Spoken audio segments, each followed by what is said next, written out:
News Radio 840 WHAS. Coming up on today's Louisville Real Estate Show, Charles, one of our listeners, is worried. He purchased a home and he had the wrong address on the closing documents. We'll find out what he needs to do. Is there a stink bug in your future? This smelly little bug may be coming to a home near you soon. And if you see one mouse in or around your house, does it mean there are more hiding somewhere in your house? Hi, everybody. Bob Sokoler, owner of the Sokoler team at RE/MAX Properties. Thanks for joining us. And I've got a bunch of questions from you. Thank you. You can send me an email, bob@wesellouisville.com. Just put question in the subject and send it over to me. In the body, put the question. With us for this show, and we love them dearly for being participants, Cora Henderson, who is one of the head folks over at Pitt and Frank Attorneys, LLC. They not only do closings, but they do title searches, examinations, and escrow services, title insurance. And of course, as I mentioned, closing, settlements, and much more. You can reach Cora and her team at 895-9900. Speaking of team, Home Team Inspection Service and Team Bug Out is represented by Brad Lawler, who is always available for your questions. He makes himself available. Great job. And of course, they do home inspections and do a great job of it. And then they also do the termite or any other bug eradication that you might need through Team Bug Out. You can reach Brad and his team, 844-411-TEAM. And if you're thinking of selling your home now or in the future, I'd love to help you. No home too big, no home too small. I work in Louisville, southern Indiana, and surrounding counties. You can reach me anytime, day or night, and it's me. I come out, we talk as long as you want, and I answer all questions. That's free, no obligation. You can reach me at 502-376-5483, or that's 376-LIVE.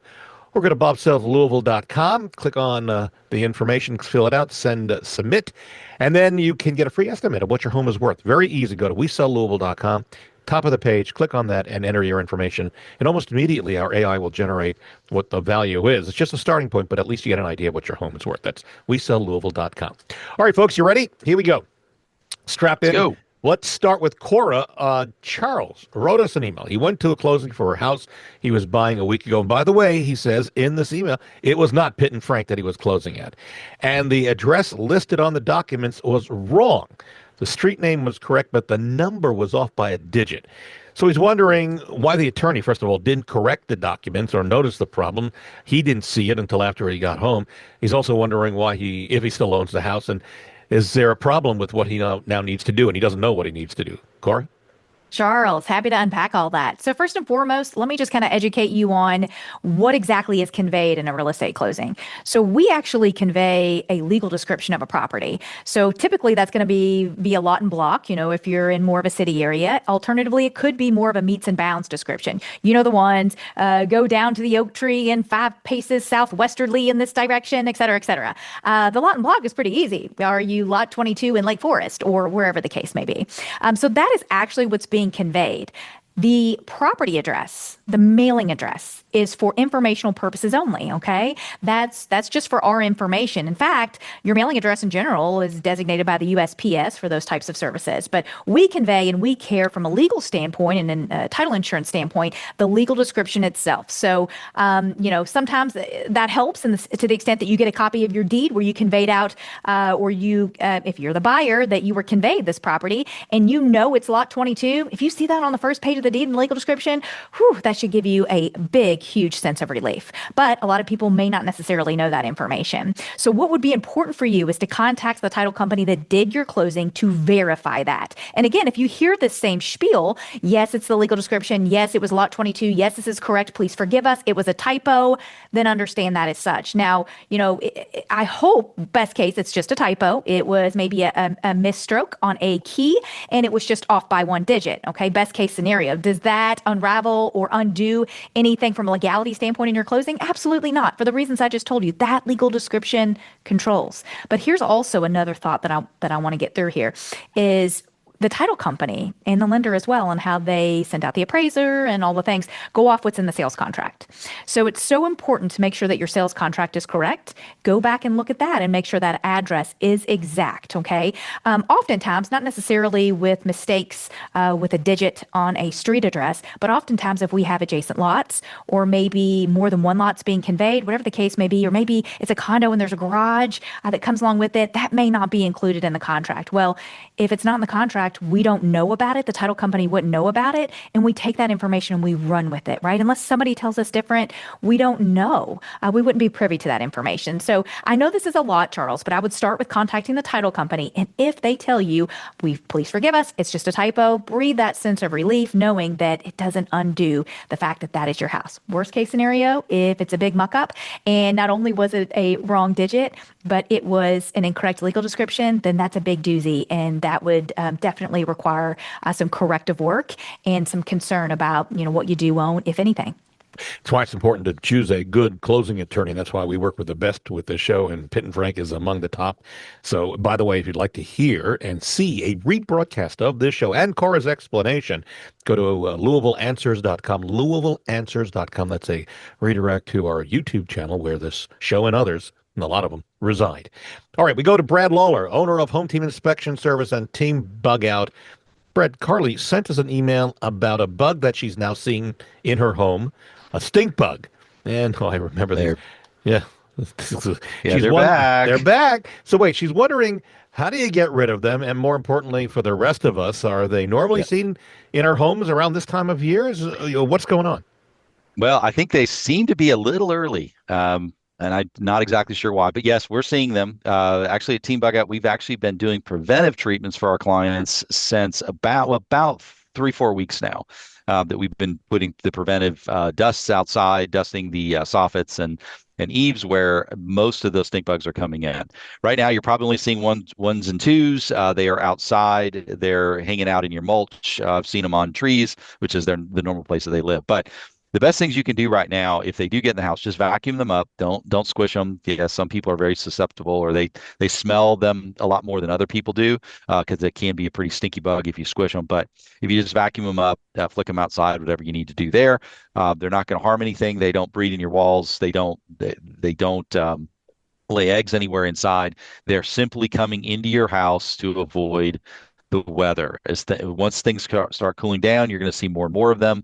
You'll start seeing them congregating on the sunny parts of the house during the day. All those guys and gals are looking for ways to get in your house. So right now, best way, just if you can get a little bit of insecticidal dust, there's organic versions of it. There's the regular insecticides. You can apply the dusts with a Webster, like a little duster brush around doors, windows. If you get up into eaves, around all the light fixtures, these are all little cracks and crevices that they will make their way in. But now's the time to do that, because once it gets cold, they're going to be inside with us, and then the best thing to do is just vacuum them up. Don't make a big mess with them. Just vacuum them up, get rid of the bag, and they're going to keep coming till about February. So. And there's a reason they're called stink bugs, right? Because they really. That's right. They are. You say they stink? I don't remember. Was it like a wood smell that they smell? No, it's. I don't. Some people describe it as a sulfur smell. I don't really smell them. I just never really had any that I've squished that have made a big stink. But yeah, some people say they claim they must have much more sensitive noses. Yeah. I think they're all wine connoisseurs. It's probably one of those things. If you can smell, the different fruits in wine, maybe you can smell the stink bugs. But it's not. Apparently, it's not good. I'll just leave it at that. So other than sunlight and warmth, they're not attracted to anything in particular, like food or. No. Okay. No, they don't. They're not eating anything in your house. Because they eat on trees. Oh. So they don't come in to eat your food. They just come in to get out of the weather. That's the only reason they're there. Got it. We are very proud of our reviews. We've got a lot of them, and you can read them and see what you think as well. You can go to LouisvilleZillow.com or LouisvilleGoogle.com, because whenever you hire anybody, you want to check their reviews out. And again, that's how you get to ours, LouisvilleZillow.com and LouisvilleGoogle.com. Cora Henderson over at Pitt and Frank Attorneys, LLC. Ricky wrote in with a question about buying his first home. This is interesting. He says in this email that something strange happened. He says, I found the house. I had an inspection. Sellers agreed to the repairs. All of a sudden, his agent called him and said, we've got a problem. The owner of the house has passed away unexpectedly. He says, my agent didn't have any other information, so he's wondering, what is he up against at this point? Great question. And these things do come up. So, Ricky, I would hope that the listing agent would call their trusted legal resource to help them unpack the information that I'm going to go over with you. But just generally speaking, we would want to verify a couple things. First and foremost, the individual that passed away, the decedent, if you will, were they the sole title holder? So we would look at the deed, the last deed of record, that vesting deed, and we would see if it was just titled the property in his sole name, then we know, okay, then we have to deal with the next questions that I'll go over. But let's say it was there was a spouse on title. Well, is the spouse still alive, and did they hold title as joint tenants with rights of survivorship, where now we just know we can move forward with the spouse signing off. So again, we always want to ask those initial additional questions. Were they the only seller? What does that deed look like? Can we move forward with the other parties that may be on title? But let's just assume for your scenario that this was just one person only and they passed away. So if that's the case, the best way, the path of least resistance, the most effective way to still accomplish that real estate closing would be for one of the loved ones left behind to open an estate. Now, depending whether or not the decedent had a will, that could be a testate or intestate estates. But I think that's generally the easiest way and the most effective way for a real estate closing to sell that real property. Now, in some scenarios, again, depending if there's a will, we may also need cooperation of some of the heirs that may be entitled to rights to that property. Or if there's a will, it would pass according to the will. And if we don't have that cooperation or in other sets of circumstances, we may, after opening an estate, get an order of sale from the court to sell that real property. So sometimes that process could delay you. And I know you said you were under contract and you were hoping to close in time. But sometimes that process may take as little as a few weeks, ideally. Other times it could take months, if at all. So it really just depends on that fact pattern. And we would want to take a look at it at that point. But that's kind of what you're up against, Ricky. And odds are, in my experience, it does work out. But, hopefully you'll find that to be the case in your situation as well. Yeah, let's hope so. And certainly it's not a doom and gloom. It's just a delay more than anything else. And, another thing, Bob, is I feel like there is this misunderstanding that, and everyone should know this that's listening, powers of attorney. I think they're a very important document amongst your estate planning documents to have, where you would appoint someone to act on your behalf, whether it be in limited circumstances or in other more generalized circumstances. But listen, y'all, those terminate at death. Mm-hmm. So if the principal, the one giving away those powers, dies, we can't use a power of attorney. So I think there's a misunderstanding out there that, oh, well, don't worry, I had POA for dad. We can't use that document. That's not what that looks like. It looks like a conversation that I kind of started with. Okay. Yeah, the will is the best way to go, to have a will in place no matter what. Absolutely. Yeah. All right. Reminder that if you want to see what sellers are saying about us, I interview a bunch of them. I haven't done a lot recently, but I'd still have a bunch online. You can go to LouisvilleSellersTalk.com to see what the reactions are from the sellers, because we'd love to help you. LouisvilleSellersTalk.com. We're going to take a break. When we come back, if you see one mouse in your house, are there more? Brad will help us answer that question and a lot more of your questions. Coming back again, sticking with us, Cora Henderson, who's with Pitt and Frank Attorneys, LLC. They do a great job at closings and also a lot of legal advice in a variety of areas. You can reach Cora at 895-9900. Brad Lawler will stay with us, Home Team Inspection Service, Team Bug Out as well. You can reach Brad to get anything scheduled for your house, whether it's a new house or a resale. You can reach Brad at 844-411-TEAM. And if you're thinking of selling your home now or in the future, love to be able to help you. Simply give me a call on my cell phone. No home too big, no home too small. And it's a free, no obligation analysis. I'm out there to come out and talk, and we can talk as long as you want. 376-5483. That's 376-LIVE, or go to bobsellslouisville.com and fill out the information. Back in a moment on News Radio 840 WHAS. News Radio 840 WHAS, Bob Sokoler, the Louisville Real Estate Show, with you until the top of the hour. If you'd like to get in contact with me to schedule some time to talk about the procedures of getting your home on the market and sold, whether it's now or in the future, I am here for you. Free, no obligation. 502-376-5483 is my direct cell phone number. Also continuing with us, Brad Lawler, owner of Home Team Inspection Service and Team Bug Out. They do a great job at not only home inspections, but getting rid of any of those pesky pests that might be infiltrating your home this time of year or any time during the year. You can reach Brad and his team at 844-411-TEAM. And Cora Henderson continuing with us as well. She's one of the head big shots over at Pitt and Frank Attorneys, LLC. They do a great job of closing your loan. They've got multiple offices, so there's one near you. Not only do they do closings, they do title searches, examinations, escrow services. You can reach Cora at 895-9900. All right. Well, listen. I have had the problem in the house, and I'm sure a lot of people have. You see a mouse, and now you start wondering, okay, maybe you get a trap, right? You set it out. Maybe it gets the mouse, maybe it doesn't. And now you wonder, well, are there more? So, Brad, let's go through this. How many more? What's the status, and what do we do about it? All right, so a few things about mice. They reproduce very, very quickly. So it's uncommon just to have one in a house. It is more common to have a nest of them in the house. Traps can be a bit problematic. Mice are what are called neophobic. They do not like new things in the area where they are. So they will avoid new things for a while. So what one of the things that you can do is you can put bait stations out and just leave them out year round. These secured stations where the bait is inside, the mice get used to it. They'll go in and they'll eat the bait, which will take care of the problem. If you are seeing a lot of droppings in areas like pantries, in bathrooms, in under sinks, it's very common they're looking for water sources as well. So yeah, if you see one, probably you're going to have many. So if you catch one in a trap, make sure you reset that trap and put it back in the same place you found it, because there may be others that are still out there. So don't give up on just the one. I know some people just throw the whole trap away when they set it. I understand that it's icky, but just put another trap out if you catch one. The other thing is when you're putting traps out by yourself, make sure you're wearing gloves, because they'll smell the human, and they don't like those smell. They're very sensitive. So one of the things That's a everyone good should be tip looking. right there. That is a great Yeah, tip. Wear yeah, gloves. because Okay, yeah. if you're grabbing those, particularly those little wooden ones with the oils off your Spring. hands, then Yeah. now it just smells like human. They're staying away from it. But check around the outside of your house right now. Check all those hose bibs. Check those little tiny cracks, because a mouse can get into what's called a dime size hole, and basically it's the height of about a quarter inch. Their head is wider than it is tall. If they can squeeze under something, they will. So you want to look for all those areas where the weather stripping's been damaged. You need to, caulk those little areas around where pipes, come out of the walls of your house, because that's the areas where the mice are probably getting in. A lot of times they'll come in off lines with the attic. If your trees are, overhanging your roof or your gutters, they'll come in that way, and it doesn't take, a very big gap for them to find a way in. So, but be patient with it. Don't once you start trapping, you're gonna have to kind of keep going.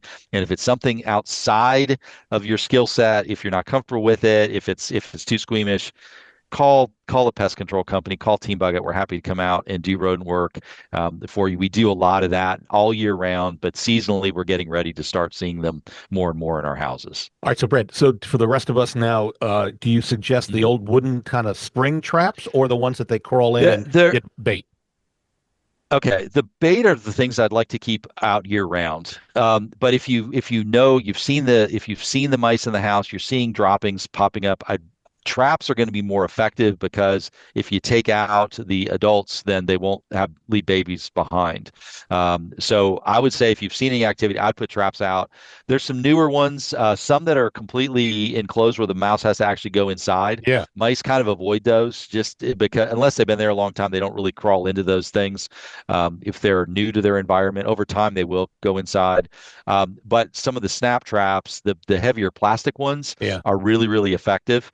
You can get those, at the local hardware stores. I know Tomcat is one that's really common out there. They're good. I'm not the wooden ones are okay, but they just they're not quite as sensitive as you need them to be. So some of the more modern plastic ones are probably better choices. And if you've touched them with your hands, like I have, it's time to throw those out and get some new ones then, or something different. Okay. Probably so, just because, your sense on them, and they're probably going to avoid that even longer. Okay, that is good information. Thanks, Brad. So theoretically then, if they are sensitive to smell, if you have a stink bug problem, you probably don't have a mice problem. No, but if you have a mouse problem, you could potentially have a snake problem. That's a different subject for another day. But yeah, that's the snake, because the snakes come looking for your mice. So if you see snakes around your house, potentially you got rodents around there too. And that may be a good thing, having snakes around your house. Absolutely. Yeah, right. Yeah, all right, we move on. Yeah. Not a bad idea. Cora Henderson, Pitt and Frack Attorneys LLC. Tamika has a problem. She bought a home and, with her agent, went during an inspection to find that 3 bathroom mirrors had been taken from the home between the time she originally saw it, put the offer in, and the inspection a couple of days later. So Tamika says she believes the mirrors were rather pricey because they had gold frames around them, as she remembers. At least they look like gold, and she's wondering what are her next steps. Cora? Tamika, I have heard of this way more than once. So this seems to be kind of a frequent flyer, if you will. And if you had utilized the standard GLAR contract, which most do in our area, the contract most likely states that the bathroom vanity mirrors stay. So even if they're just hanging on a nail, even if they're these beautiful gold framed ornate, mirrors, somebody probably wanted them. Nonetheless, they should have stayed. So your agent should call the other agent and request that that be brought back to the home. And if that cannot be accomplished, hopefully you all could work out, some sort of monetary allowance so that you can go out and get something that's comparable, since that item was to remain on the property. And if you can't agree on what was actually taken, I suggest, Tamika, that you go to the photos that are listed on the multiple listing service, look for a picture, hopefully they've got one, of the mirror in the bathroom, and that'll give you some reference point of where to start. Yeah. Yeah, very good point. Yep, there's the evidence right there. Right in front of And you. oftentimes, yeah, and oftentimes too, when the home inspectors do those our inspections, we'll get a lot of overview pictures. So sometimes when we've done the inspection, they'll be there. So you can always ask your home inspector if they also had the overview pictures of those rooms, or things may have disappeared after even the inspection. Yeah, unless they disappeared before the inspection. Then Before, yeah, you right, got a right, problem. right, Yeah, yes, right. Yeah, if no you only big catch it during deal. the walkthrough, is It's the a problem. right, Yeah, right. yes. Well, and that's one of the, many reasons why having a real estate agent is super important, because, they're going to be able to facilitate that conversation, point out to the other side why this was a no-no, and find a remedy for you. Cora Henderson, while we're on you here talking about that, let's talk about this over with Pitt and Frank.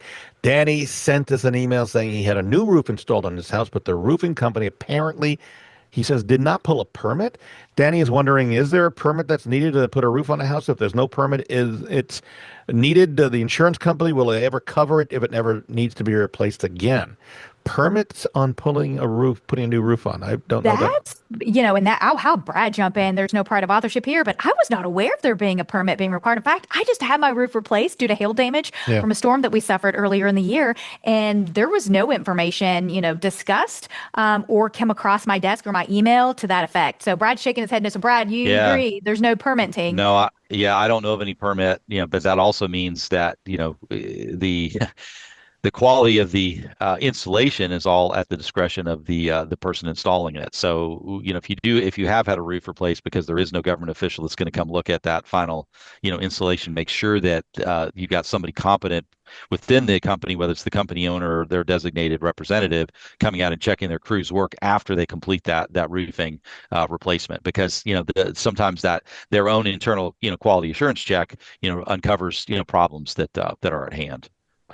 All right, let's move on. I think this may be the final question here. And Brad, this is an interesting problem here. Sierra has a couple of large dogs, and in this email, she says she noticed on the floor of her house what she believes to be a tick. And Sierra says, I think it may have come from being on the dog. Though she checked the dog and nothing else was on the dog or dogs. And maybe the dog scratched it off and picked it up while they were outside. So how does she avoid ticks coming into the house and also into her yard, Brent? Well, so you've got two different problems there. Getting into your yard, I mean, really the only effective treatment is kind of a granular type insecticide that's a long lasting. Those have to really be applied during, the very early part of the year. We normally start applying in about April because you want to break the life cycle on them. This time, I mean, there's some sprays. I know some of the mosquito spray companies say that they're including tick sprays. I don't know exactly what that is, but some say that. But if you're a pet owner, yeah, you want to look at your dog. I mean, brushing the animal is probably the most effective way to see whether they're there.